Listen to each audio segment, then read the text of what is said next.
Salam, sukacita dan damai sejahtera kiranya ada pada kita semua.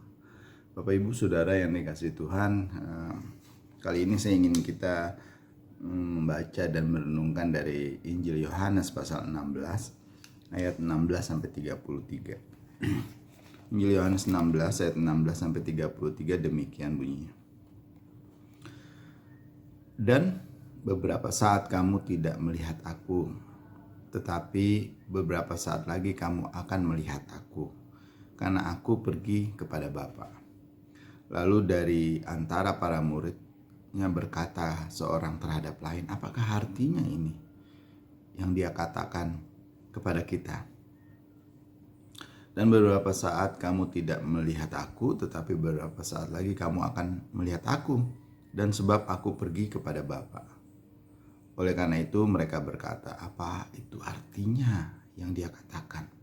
Beberapa saat. Kita tidak mengerti dia mengatakan apa. Kemudian Tuhan Yesus kita mengetahui bahwa mereka ingin menanyai dia. Dan dia berkata kepada mereka, mengenai hal inilah kamu seorang dengan yang lain mencari jawaban. Bahwa aku berkata, dan beberapa saat kamu tidak melihat aku, tetapi beberapa saat lagi kamu pun akan melihat aku. Sesungguhnya aku berkata kepadamu bahwa kamu akan menangis dan kamu akan meratap, tetapi dunia akan bersukacita, dan kamu akan bersedih, tetapi kesedihanmu itu akan menjadi sukacita.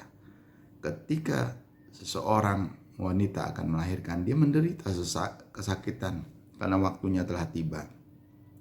Tetapi tak kala dia melahirkan seorang bayi, dia tidak lagi mengingat kesukaran itu, karena sukacita bahwa seorang manusia telah dilahirkan ke dunia.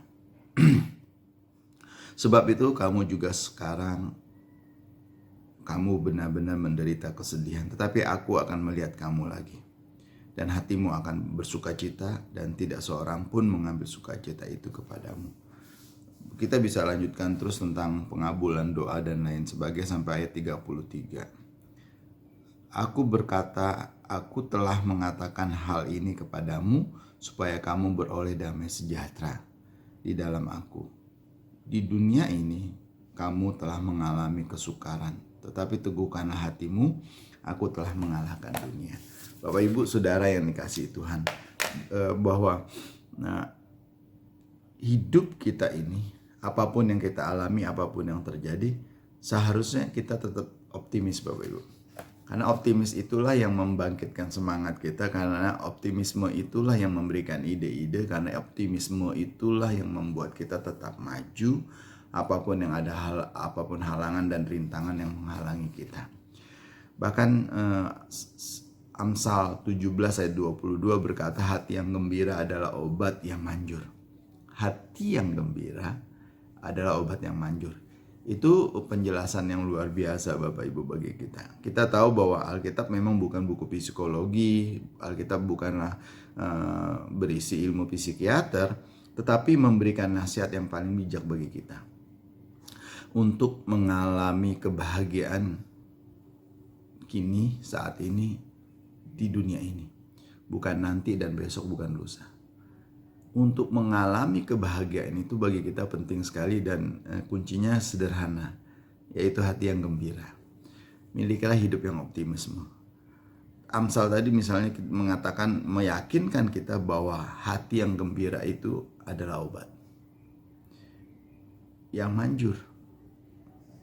Tetapi semangat yang patah mengeringkan tulang. Itu luar biasa banget Bapak Ibu Saudara. Hati yang gembira adalah obat yang manjur. Dibandingkan obat apapun, hati yang gembira itu adalah obat yang manjur. Seorang dokter bernama Daniel Mark melakukan penelitian.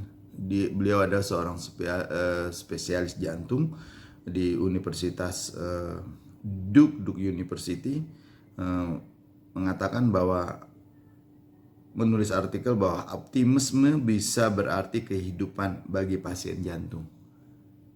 Penelitian secara empiris dia mengatakan bahwa hati orang yang optimis bisa berarti kehidupan bagi pasien jantung, sedangkan pesimisme berarti kematian. Untuk orang yang mengalami gangguan jantung, penting sekali untuk hidup secara optimis. Artikel tersebut juga yang ditulis oleh Daniel Magni mengatakan begini, pandangan yang sehat membantu menyembuhkan jantung. Berpikir positif, berpikir secara sehat. Akan tetapi seorang dokter lain bernama Nancy Fraser Smith, spesialis jantung juga, mempelajari efek depresi, kecemasan, dan kemarahan, dia mengakui bahwa tidak tahu dari bagaimana mengubah emosi-emosi negatif. Jadi emosi-emosi negatif yang ada di dalam diri kita, si dokter Nancy ini juga mengatakan dia nggak tahu bagaimana cara mengubahnya secara ilmu pengetahuan, tentu secara medis, secara sains. Bagaimanapun juga saudaraku, iman kepada Tuhan dapat menghasilkan perubahan. Iman kepada Tuhan, meyakini perkataan-perkataan Yesus Kristus, meneladani dan melakukan apa yang Tuhan Yesus perintahkan kepada kita, itu akan menolong kita mengubah emosi dan cara pandang kita. Itu akan mengarahkan kita melampaui semua hal yang ada saat ini di dunia ini. Pandangan kita akan berubah ketika kita menaruh kepercayaan kita kepada kebaikan Tuhan. Ketika kita meyakini seperti yang Tuhan Yesus katakan di Yohanes 16 tadi, bahwa Dia memberikan damai sejahteranya kepada kita. Bapak Ibu Saudara yang dikasihi Tuhan, yakini saja di dalam menjalani kehidupan kita sehari-hari, Tuhan itu baik dan selalu punya rencana yang baik. Tidak akan dapat menahan sukacita kita ketika kita berpikir dan berpandangan seperti ini. Itu adalah hal yang paling penting sampai nanti juru selamat kita di dalam Injil Matius misalnya, Matius 9 ayat 2, Matius 9 ayat 22 atau Matius 14 ayat 27, nanti kita bisa lihat Tuhan Yesus berkata, teguhkanlah hatimu. Ini perintah yang sama yang pernah diberikan beberapa ribu tahun yang sebelumnya kepada Yosua ketika dia ketakutan untuk memimpin bangsa Israel memasuki tanah perjanjian. Tuhan berkata, teguhkanlah hatimu, jangan tawar hati. Bapak Ibu Saudara yang dikasihi Tuhan, apapun saat ini yang kita hadapi di dunia kita, peperangan, apalagi yang paling happening, yang paling viral itu adalah peperangan ketika Rusia menyerang Ukraina, sampai sekarang belum selesai. Belum lagi terjadi goncangan-goncangan di mana-mana di seluruh dunia, bencana alam yang terus-menerus terjadi. Beberapa waktu yang lalu di Indonesia, khususnya di Jakarta dan sekitarnya, hujan es, orang heboh. Ada banyak minyak goreng yang hilang dari pasaran. Belum lagi hal-hal lain yang mengganggu kita.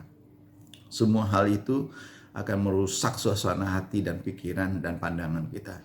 Tetapi arahkanlah terus pandanganmu kepada Tuhan.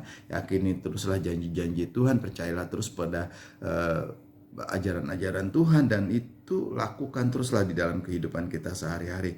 Karena di bacaan kita tadi Yohanes 16 ayat 33, bukankah Tuhan Yesus berkata, kuatkanlah hatimu. Kenapa? Karena aku telah mengalahkan dunia. Ini harapan yang membuat kita untuk bisa terus optimis di dalam menjalani hidup ini. Karena Tuhan Yesus telah mengalahkan dunia, saudaraku. Oleh karena itu, entah apapun yang terjadi, kita dapat menemukan sukacita kita di dalam Tuhan. Tetaplah tinggal di dalam Tuhan, yakinilah apa yang Tuhan Yesus katakan dan ajarkan, dan lakukanlah itu. Tuhan memberkati kita semua. Bapa dalam surga, terima kasih, kami bersyukur untuk anugerah dan kebaikan Tuhan. Kami bersyukur untuk firman yang mengingatkan kami kembali untuk terus berpegang teguh kepada perkataan-perkataan-Mu ya Tuhan Yesus. Tolong kami bersyukur untuk firman-Mu ini. Di haleluya. Amin.